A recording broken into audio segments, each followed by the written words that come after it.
Once upon a time there lived two men. One man was blind in both his eyes, while the other man was paralyzed from the waist down, as domestic servants.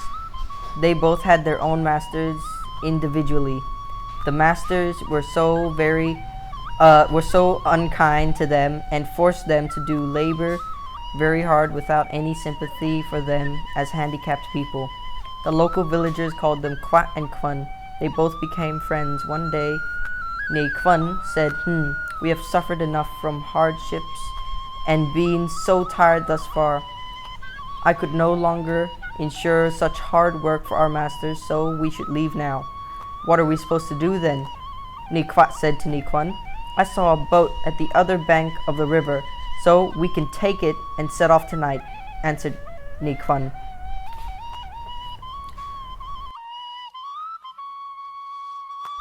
Reaching an agreement on the plan, they both waited and did not get in the boat until it was very late at night.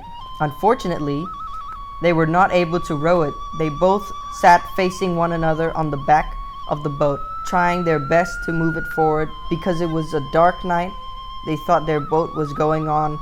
Rather, it was moving around, whirling in a whirling motion. They heard fish eagles crying in the midnight, trying harder. We are arriving at the chams of Fish Eagle, said Neay Kvak. They both continued to row it till it was dawn when the cocks were crowing. We are now in another village. Let's move faster or else we'll be chased, said Neay Khven. Kvak and Khven continued to row the boat till the crow of roosters was heard along the sounds of crying cuckoos.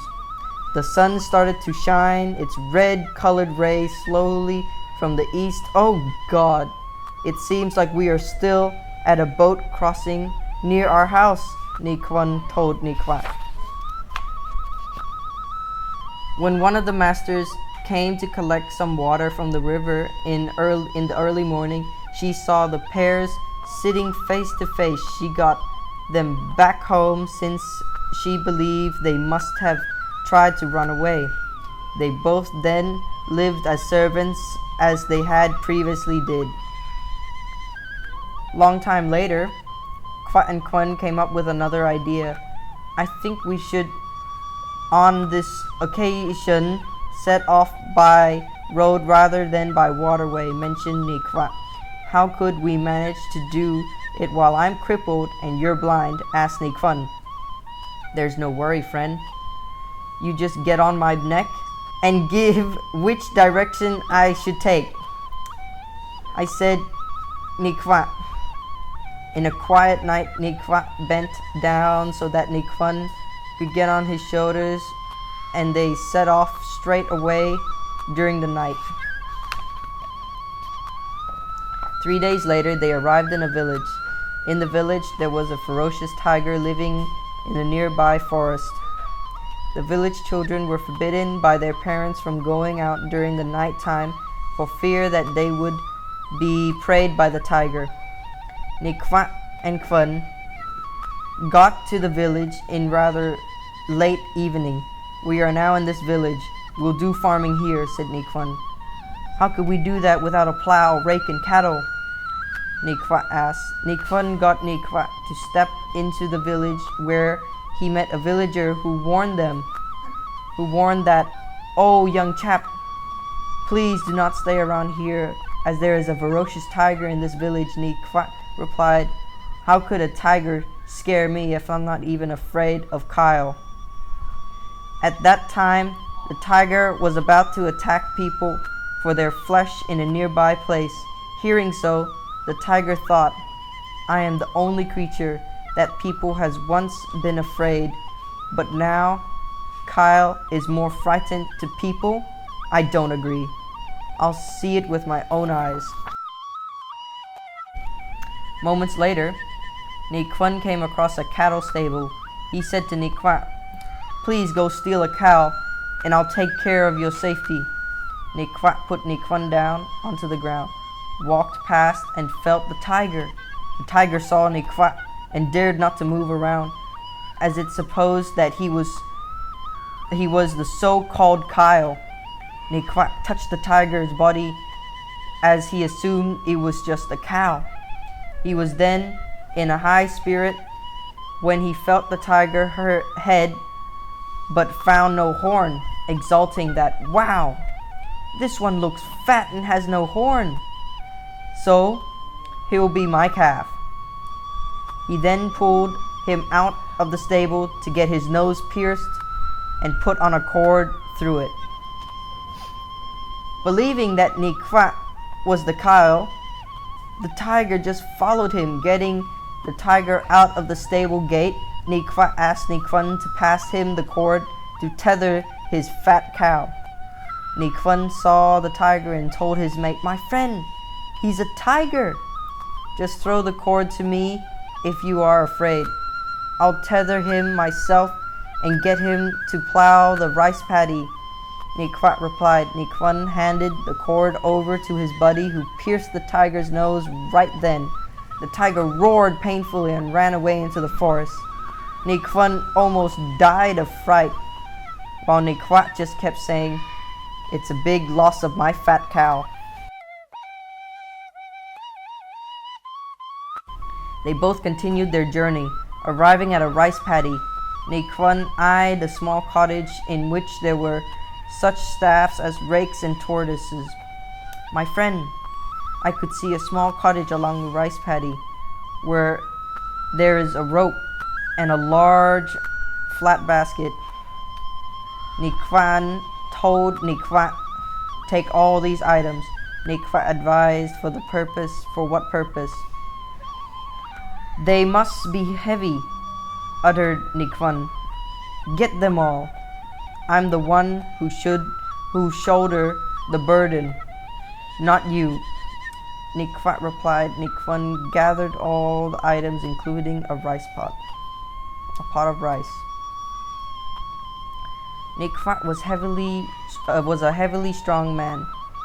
They traveled from dusk till dawn and met a man who was smoking a beehive for its honey. "Wait, I see a man hunting a beehive," said Neay Khven.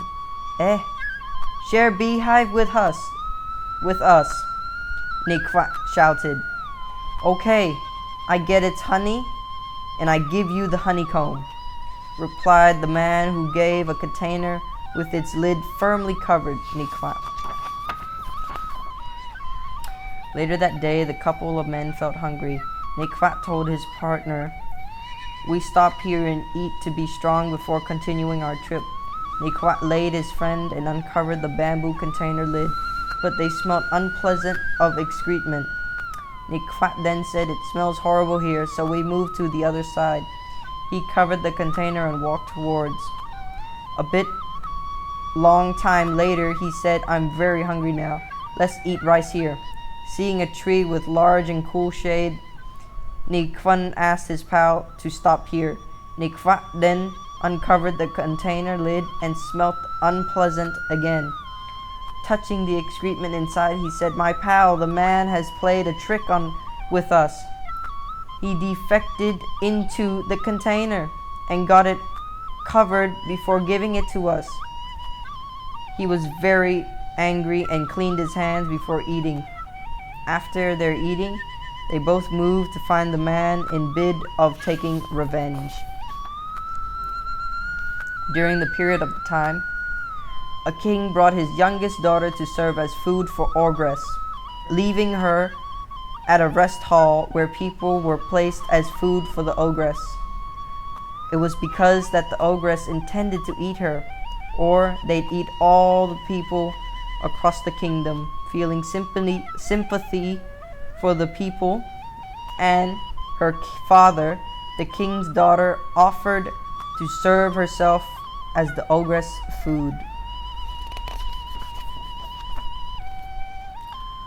On the same day, Kvak and Khven approached the rest hall. "We're now at a rest hall. Would we stop for a while, pal?" Neay Khven said. "Okay. Let's stop for a while," replied Neay Kvak. Hearing the conversation between the two men, the king's youngest daughter, who was then in the drum, asked, "Why are you both here?" "This rest hall is where people are served as ogress food." they would arrive here in the dusk. I'm the ogress's food, so you had better leave here as soon as possible, otherwise you'll be eaten by the ogress. Born blind since birth, Neay Kvak never afraid of anything and answered, "Oh, why should I am afraid of ogress? I'd cut them to death." Hearing such a reply, she said, "If you can kill the ogress, all the properties here are for you." Neay Kvak felt very happy to hear that and talked to Neay Khven, "My buddy, give me some rice so that I am strong enough to kill the ogress." Neay Khven felt so scared to hear about the ogress while Neay Kvak ate the meal and closed the hall door then. As the sky became dark, the ogress approached the rest hall in such a rumbling sound. Neay Khven was so extremely frightened, whereas the king's youngest daughter lost her conscience in the drum. Hearing the strong wind signaling the ogress's arrival, Neay Kvak sat courageously at the door, getting ready to confront him. Seeing the hall door closed upon his arrival, the ogress shouted powerfully, "Who closed my hall's door?" "I've closed my hall's door," replied Neay Kvak. "Where are you from? And how big is your heart?" Neay Kvak then cast his large flat basket out to the ogress, who thought how so big his heart is. "And how big is your louse? And how big is your loose?" asked the ogress. Neay Kvak then threw the tortoises to the ogress, who assumed that it was the genuine loose, and further asked, "And how large is your leg hair?" Neay Kvak then cast his rope to the ogress and said, "Here is my leg hair." Sighting the rope, the ogress felt extremely scared and ran away at once. "Princess, the ogress has escaped, for he was afraid of me. He'd not be here again," said Neay Kvak. Recovering from her unconsciousness, the king's youngest daughter told Neay Kvak, "Eh, man, there was another ogress who will return out in the midnight." Hearing so, Neay Kvak asked Neay Khven, "My pal, go to find a sharp sword for me." Neay Khven passed the sword over Neay Kvak. When it was late at night, the ogress appeared and flew in the air like a thunderstorm. Neay Kvak closed the hall door, standing in preparation behind the door. Arriving at the rest hall, the ogress pushed the door and extended her head into the hall. Hearing the sound of pushing the door, Neay Kvak cut off the ogress's head, and she died immediately at the hall. Realizing that the ogress had died, Neay Kvak and Neay Khven collected all gold and silver left the scene. In the next morning, Neay Khven saw caressing spiny tree and told Neay Kvak to take shade there for division of the property. Neay Khven played the role as the property divider, placing the precious items before him and asked his mate, "You decide to get the items before you or before me." Being a wise man, Neay Kvak said, "I decide to get those before you," as he thought his mate must have put less valuable items before him. In response, Neay Khven said, "It's not fair. Let me divide them again." He exchanged by putting the precious items before Neay Kvak and asked, "Which one will you get?" Having touched the items, Neay Kvak said, "I decide to get the items in front of me again." Neay Khven told his partner, "It's not fair. Let's divide them again." Neay Kvak said, "You're the divider. Why you said unfair?" While Kvak and Khven exchanged arguments, a fruit of the karasing tree fell on Neay Kvak's head, who thought he was hit by Neay Khven. "Ha! You dare to hit me besides your verbal attack?" he said, and strongly kicked Neay Khven's leg that immediately became straight and able to walk again. Being angry at his partner, Neay Khven gave him a punch in his eyes that became visible then. The couple men were very surprised with the miracle and lost their irritation and pursued their trip further. In the next morning, too, people were surprised to witness the surviving king's daughter and the death of the ogress. When informed the king of the event, arriving at the scene, the thrilled king asked his daughter, "How could you survive, and why did the ogress die?" The king's daughter notified her father of what had happened that night. Afterwards, the king ordered his officers to discover the man who killed the ogress, and he'd married his youngest daughter off to the man and granted him the throne. The royal servant announced the news nationwide. The news reached Neay Kvak and Neay Khven, who felt extremely thrilled and told the officers, "I'm the one who killed the ogress. I have items of the ogress to prove my statement if you don't believe." The royal servant then brought the two men to meet the king. Arriving at the royal palace, Neay Kvak and Neay Khven rushed to have an audience with the king, who told them about the story. The king called his daughter and asked, "My daughter, are these two men who killed the ogress?" "Yes, they are, but they were once blind and crippled," replied the king's daughter. The king, as well aware of the facts, he married his daughter off to Neay Kvak, who ascended the throne immediately. Neay Khven was nominated the top royal advisor, as he's Neay Kvak's friend and had overcome all hard times together with Neay Kvak. They had enjoyed happy lives ever since. The end.